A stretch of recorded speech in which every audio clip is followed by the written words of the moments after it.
Welcome back to the Sam Sorbo Show. I'm your host, Sam Sorbo. I'm joined by my guest now. I've had him on before. We had such a lively conversation. I thought, let's bring him back to talk about UFOs.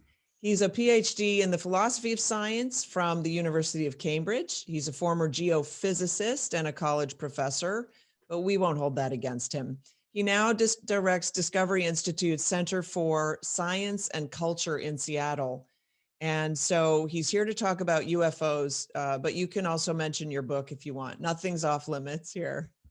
Welcome to the program, Stephen C. Meyer. It's great to be with you again, Sam. Thanks for having me on. Yeah, well, the UFO thing really was, all of a sudden they're divulging all this information about UFOs and we're seeing, more and more sightings of them. It was just, right? All of a sudden UFOs were kind of everywhere for a minute.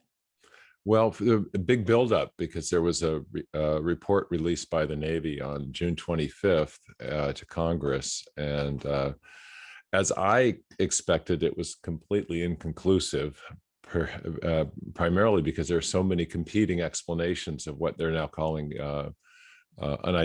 unidentified aerial phenomena.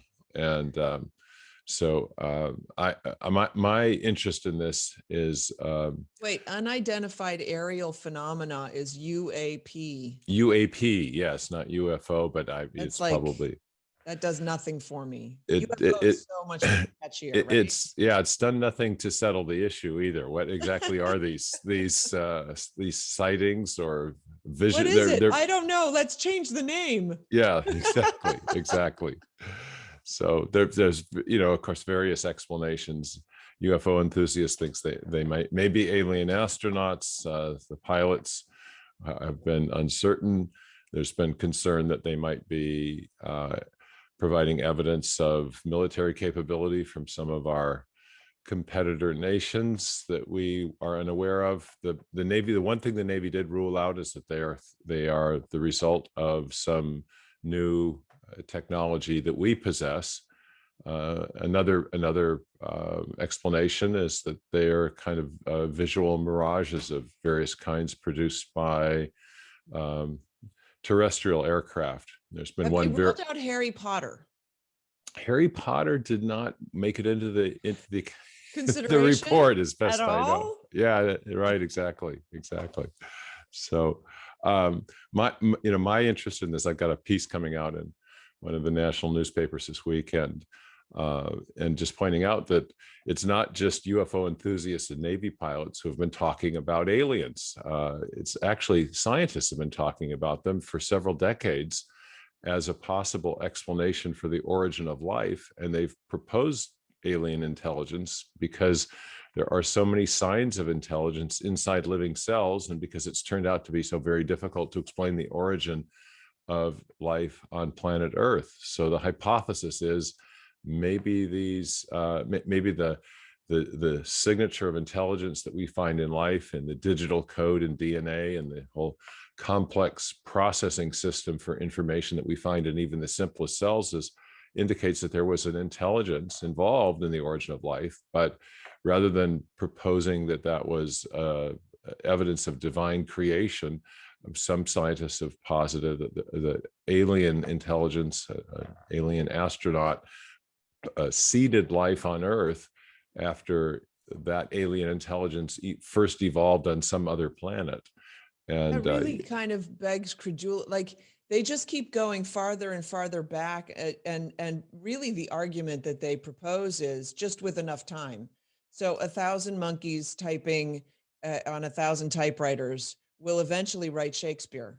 Somewhere in the cosmos, not here, right. Not here, mind maybe you. Not here, so not yeah, the here. Conditions weren't here. I mean, it seems so fanciful, but no less a personage than Sir Francis Crick, who was the co-discoverer of DNA and very much aware of its information-bearing properties.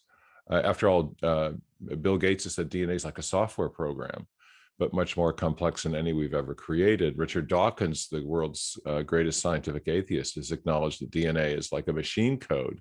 So you got software inside cells, which seems to suggest a master programmer for life.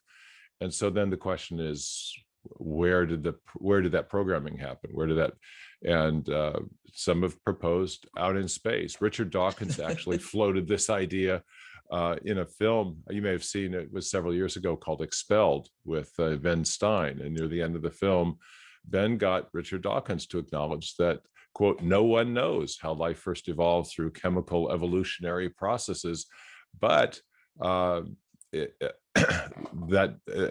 therefore there might have been a signature of intelligence in the cell." But he said, if so, it must have evolved through a purely natural means somewhere else in the cosmos.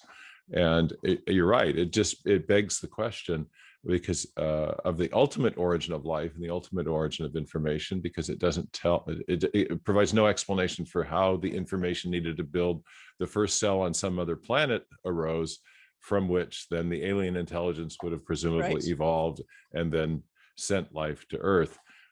This is proposed. I think the ancient Aztecs sent a spaceship to a foreign planet so that they could plant life there, and then life there actually sent life back here. There you go. It's no less fanciful, is it? I mean, that's what, circular reasoning. If we're going to beg questions, why not just beg some more? So right. Anyway, so that's so that's been the nature of my interest in this. There's actually, this theory actually has a name. It's called panspermia, or directed panspermia, and it's been at least floated by very serious scientists, Fred Hoyle, Sir Francis Crick, and even Richard Dawkins, who I now think probably regrets that because he said it on camera. But that was the and there in my book, Return to the God Hypothesis, I actually take this hypothesis on and take it seriously for the following reason. When I previously made a case for intelligent design in my book, Signature in the Cell, I didn't attempt to identify the designing intelligence. I just argued that an intelligence of some kind must be responsible for the information that we find inside living cells, because information always arises from an intelligence of some kind, whether we're talking about a computer program or a paragraph in a book or information embedded in a radio signal. And there are, by the way, scientists looking for life in space who are looking for evidence of life in radio signals. They're looking for information embedded in a radio signal. It's called the search for extraterrestrial intelligence. And while we haven't found any such evidence of intelligence in radio signals coming from space, the very informational signature that they're looking for is present in the DNA molecule. So you can see why people are thinking there must have been a mind, there must have been intelligence. But of course, positing intelligence in space doesn't solve the ultimate question, which is, where did the information come from to get life going there? And it also doesn't solve another question. And this is something I'm just going to interject here. I think go ahead. They'd rather worship an alien creature than God. There is a religious impulse in this, no question. Ben Stein, after interviewing Richard Dawkins, said he characterized it as the ABG hypothesis: anything but God. Anything but God. Yeah, but there's something that the alien intelligence hypothesis definitely doesn't explain. It doesn't explain the origin of the universe, and it doesn't explain the fine-tuning of the universe that physicists are talking about, the delicate balance of all these physical parameters that make not only life, but even basic chemistry possible. And many scientists now think that points to a fine-tuner, but that couldn't be an alien, because the aliens evolved presumably long after the beginning of the universe, when those fine-tuning parameters were set. Right. So let's talk about the fine-tuning parameter, because it was either Dawkins or Hitchens who said that the one argument that the atheists really can't respond to is the fine-tuning argument. So explain the fine-tuning argument, if you don't mind, and let's just talk about that for a minute. Yeah, you bet.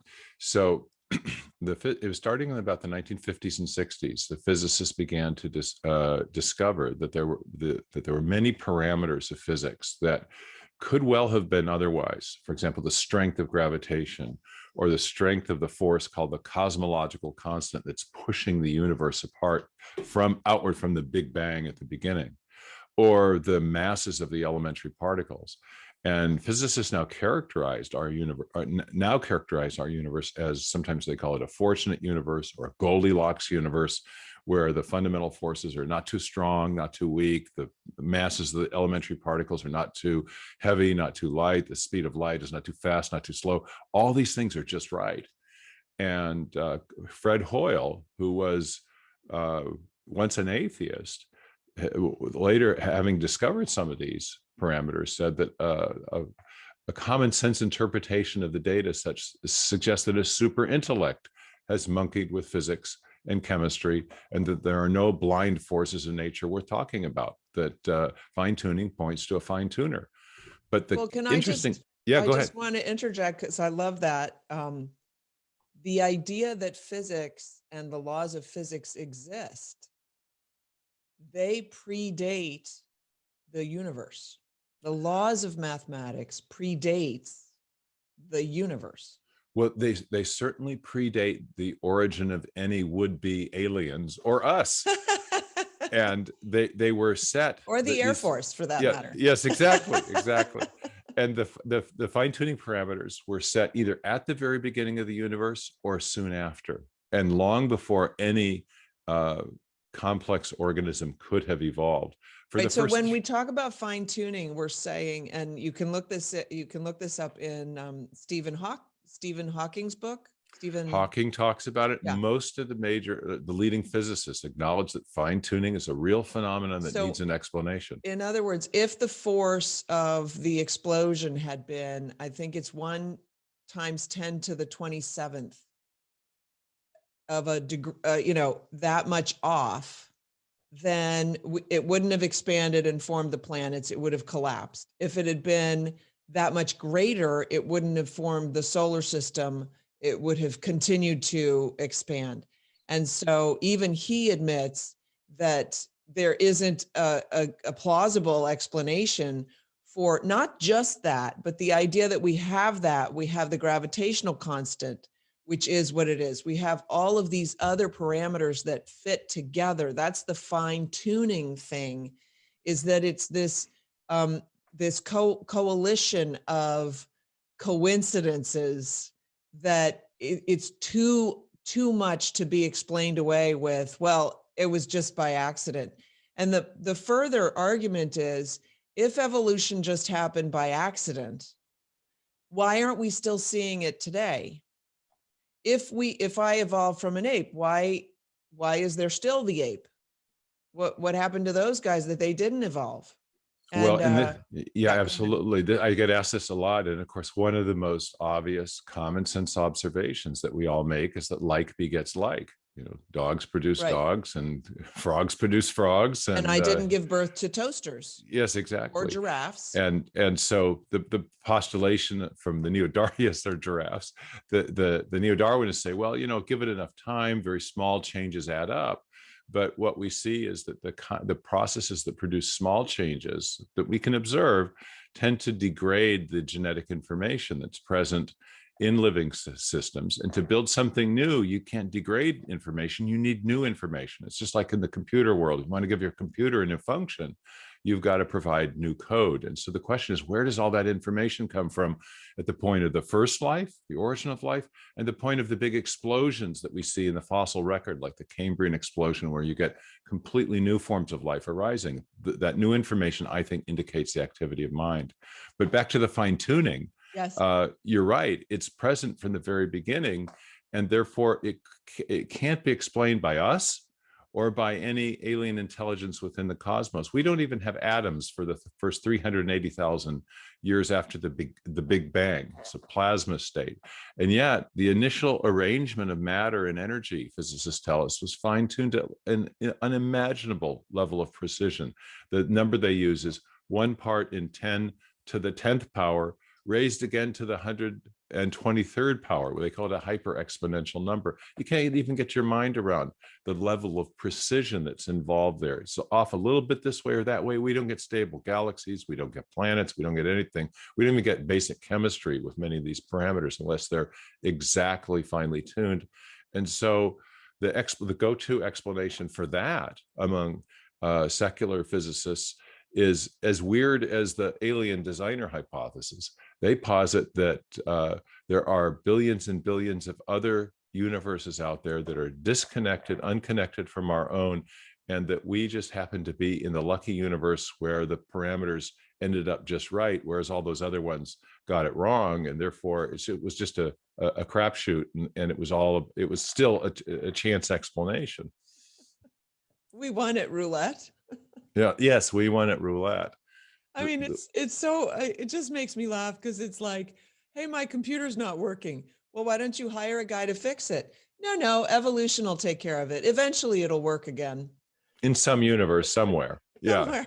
Like it's so, everything. We wouldn't, you're absolutely right, Sam, but we wouldn't accept these types of explanations in any other realm of experience. Right. But this is what the atheist scientists have been forced to invoke, these types of explanations, in order to explain these really powerful evidences of design, digital code in cells, fine tuning in the laws of physics. And then the biggest question of all, where did the universe come from? We now know that the physical universe, as best we can tell, had a beginning. Matter and energy, space and time weren't always here. They came into existence a finite time ago, not by some alien, because the alien's within the cosmos. It couldn't cause the cosmos to come into existence. And instead, this is the basis of what's sometimes called the cosmological argument for the existence of God. To explain the origin of the universe as a whole, a finite time ago, requires some entity which is outside matter, space, time, and energy, and could act to bring something new into existence. And insofar as theism, the traditional belief in God, posits the existence of such an entity, it provides a much better explanation for the origin of the universe than some sort of matter and energy, because after all, that's what comes into existence at the beginning. Before that, there is no matter and energy to do the causing. Or time. Yeah, it requires an agent that lives or exists independently of our space and time. And remind you of anyone? Yeah. And the problem, really, the problem that we face is that our laws of physics, which we accept now as being proven, postulate that there is no reaction without an initial action. And so the universe doesn't exist without somebody acting. And so if there's nothing, then nothing acted, then nothing evolved. From nothing, nothing comes. Exactly. And so the idea that God spoke and created everything is really the foundational idea. So right. And every worldview has to answer that basic question. What is the thing or the entity or the process from which everything else came?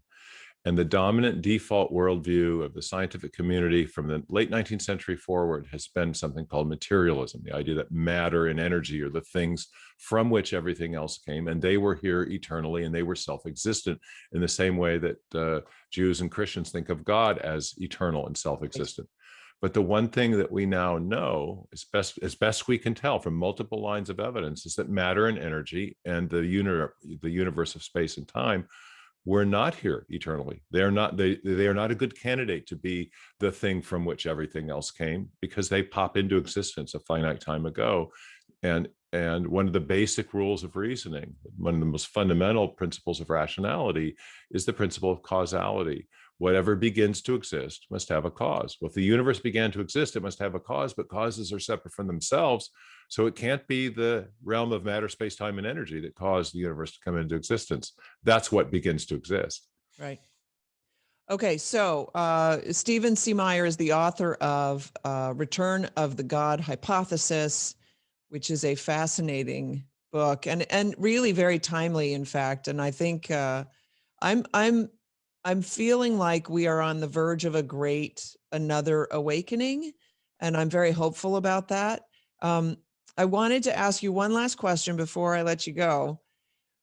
The timing of all of these UFO announcements, do you have any comment on the timing of why all of a sudden we're getting all of this download now?